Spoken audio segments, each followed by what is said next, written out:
Com a direita e o conservadorismo, nenhum diálogo. Luta. Se eu tiver do jeito que eu tô hoje, a extrema-direita jamais voltará a governar este país. Mataram o Charlie Kirk. Ai, coitado, tomou um tiro, não sei se na cara. Que bom para as filhas dele, né?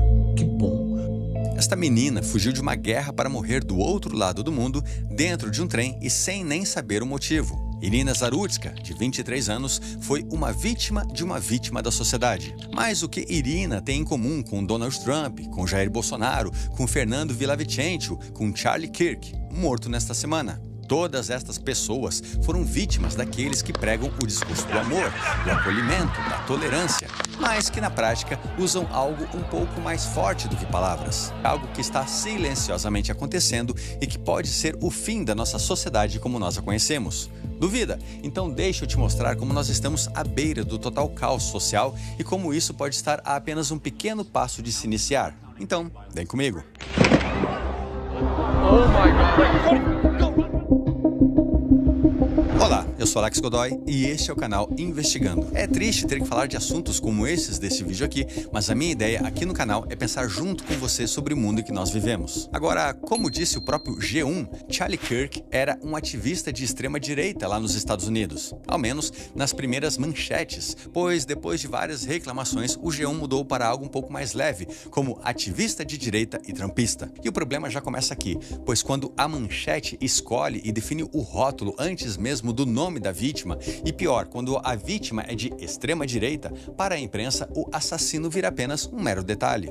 I love you. I love you too. Charlie Kirk era um homem de 31 anos, era uma das vozes mais influentes do conservadorismo americano, ele era influenciador de direita, era homem, branco, hétero, casado e pai de 2 lindas crianças. Charlie se apresentava como defensor dos valores cristãos, era contra o aborto, mas também era a favor do cidadão poder ter a sua própria arma para poder se defender e defender o seu lar e a sua família. As suas redes sociais e o seu podcast diário contam com mais de 14 milhões de americanos. Mas o que Charlie fazia de tão perigoso assim? Qual era o crime imperdoável que esta pessoa praticava? Simples. Charlie fazia o impensável para qualquer pessoa de esquerda. Ele dialogava, ele fazia pensar. Charlie sentava no pátio de universidades federais americanas com uma caixa de som e 2 microfones, um para ele e outro para quem quisesse dialogar sobre qualquer assunto. Aborto, crime, drogas, tudo. Charlie ainda estendia uma faixa com a frase "Prove me wrong" ou "Me prove que eu estou errado". E isso mostra o nível de periculosidade desta pessoa. Sim, é claro que eu estou brincando, não me xingue. E por ironia do destino,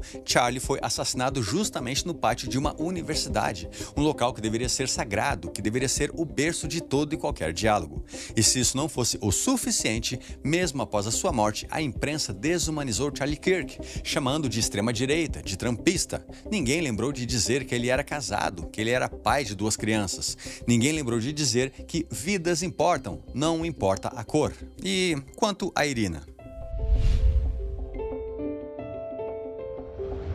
Irina Zarutska, uma jovem ucraniana de 23 anos que fugiu da guerra e da invasão russa com a sua família, foi para os Estados Unidos em 2022, na esperança de ter uma longa vida pela frente. Infelizmente, ela estava errada. Em 22 de agosto, Irina entrou em um trem na Carolina do Norte depois do seu dia de trabalho em uma pizzaria.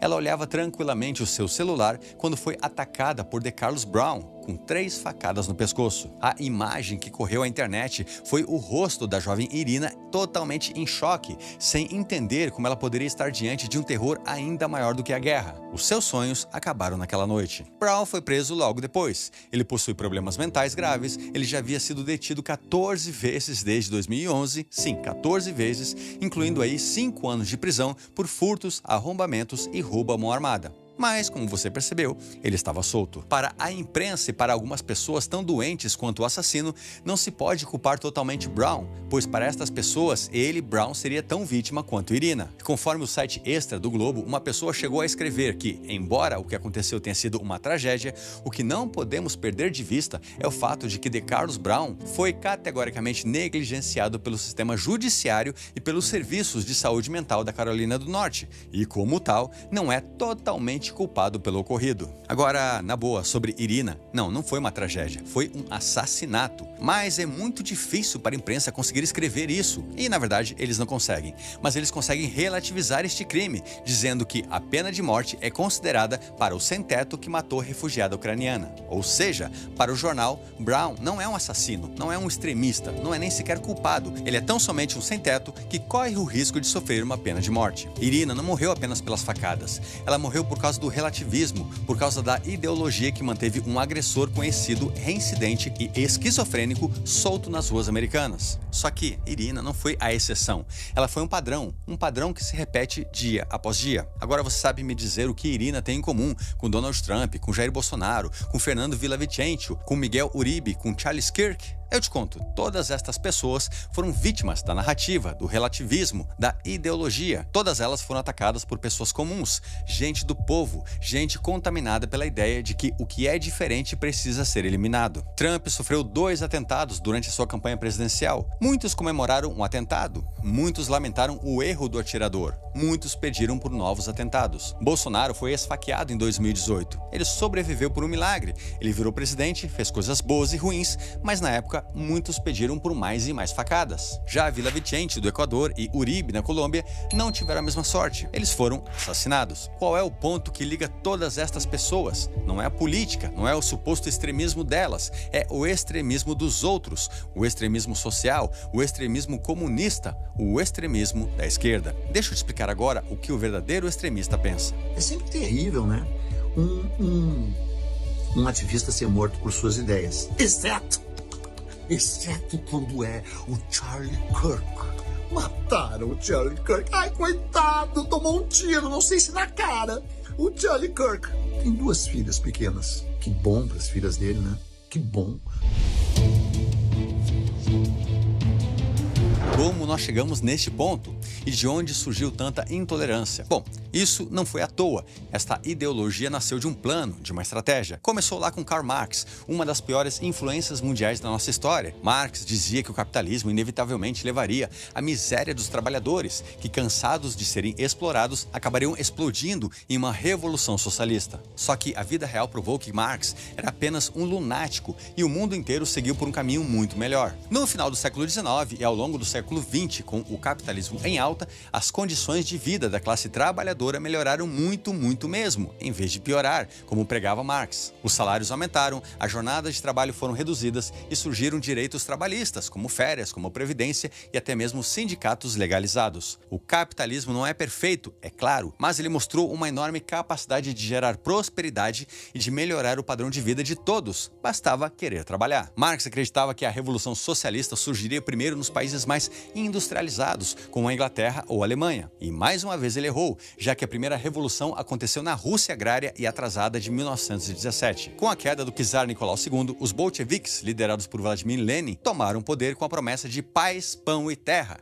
E este foi o marco da Revolução Socialista, quando nasceu a União Soviética. E de lá para cá, ao longo de todos os anos, qualquer lugar onde as revoluções comunistas aconteceram, como a própria União Soviética, a China e Cuba, os resultados foram a repressão, a fome, economia estagnada e milhões de mortes. E se você duvida, pesquise sobre a grande fome na China, vídeo que você encontra aqui no canal. E falando sobre a China, atualmente, se você não sabe, ela é capitalista. A parte comunista fica apenas no controle do Estado sobre tudo e sobre todos. Mas isso é um assunto para um outro vídeo. Sabia dessa? Bom, seja como for, o sonho da Revolução Operária tinha desmoronado. E nos anos 50 a 70 já era claro que o capitalismo sim melhorava a vida das pessoas. Mas a praga comunista não larga o osso. E então, diante do fracasso iminente das ideias originais de Marx, surgiu um movimento político chamado de A Nova Esquerda, principalmente nos Estados Unidos e na Europa. Este movimento, inspirado pela Escola de Frankfurt, definiu que não dava mais para mobilizar os operários contra o sistema.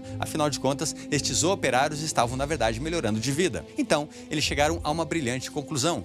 Vamos trocar a luta de classes pela luta de identidades, ou seja, trocar o proletariado por minorias identitárias. Então, enquanto a velha esquerda focava na luta de classes e no movimento operário tradicional, a nova esquerda passou a mirar em outras frentes de mobilização. Questões raciais como o movimento negro nos Estados Unidos, a segunda onda do feminismo, os direitos sexuais e os movimentos LGBT, os movimentos estudantis e, principalmente, a cultura e a mídia como instrumentos de poder. A nova esquerda foi a reinvenção do comunismo e ela teve um sucesso extremo ao trocar a luta de classes pela guerra cultural das identidades. E foi assim que surgiu o extremismo que nós vivemos nos dias de hoje. Foi neste momento que surgiu o nós contra eles. Aos negros ensinaram que todo branco é inimigo. À mulher ensinaram que todo homem é opressor. Ao indivíduo LGBT disseram que o heterossexual é uma ameaça. E ao ateu disseram que o cristão é totalmente opressor. E esta é uma guerra infinita, porque sempre dá para inventar uma nova causa, uma nova divisão, um novo inimigo, um novo grupo minoritário. E o resultado desta doutrinação, ano após ano, foi totalmente catastrófico. Nós deixamos de ser uma pessoa,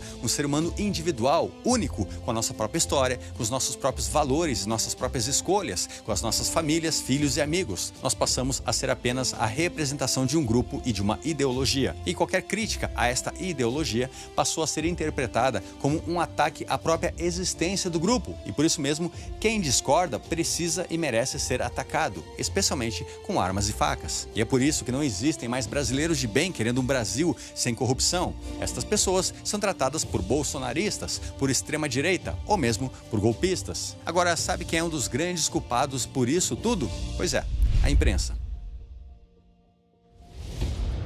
Se existe um combustível que mantém esta máquina da divisão funcionando, ele atende pelo nome de imprensa tradicional, ou velha imprensa. A mídia, que deveria ser a guardiã da verdade e dos bons costumes, se transformou em uma fábrica de narrativas. Como eu disse, o conservador nunca é um cidadão, nunca é um pai de família, nunca é uma pessoa com ideias legítimas, nem sequer é tratado como pessoa, como ser humano. Se você reclama, você é um extremista, você é uma ameaça à democracia. E cada rótulo desses é um alvo colado nas costas de quem ousa discordar. Entenda que não é descuido, não é inocência, é método. Ao pintar conservadores como monstros, a imprensa justifica a violência contra estas pessoas. Ao esconder crimes de militantes de esquerda, a imprensa protege a ideologia. A imprensa tradicional não é cúmplice, ela é pior, ela é protagonista, pois ela incute estas ideias na mente das pessoas por décadas e décadas e décadas. Agora, o problema é que isto é um mecanismo psicológico e que funciona muito bem, pois quando alguém acredita que toda a sua existência depende de um grupo, qualquer discordância vira uma agressão pessoal. E se você critica uma pauta, automaticamente você é visto como um inimigo daquela pessoa. E isso, é claro, cria radicais,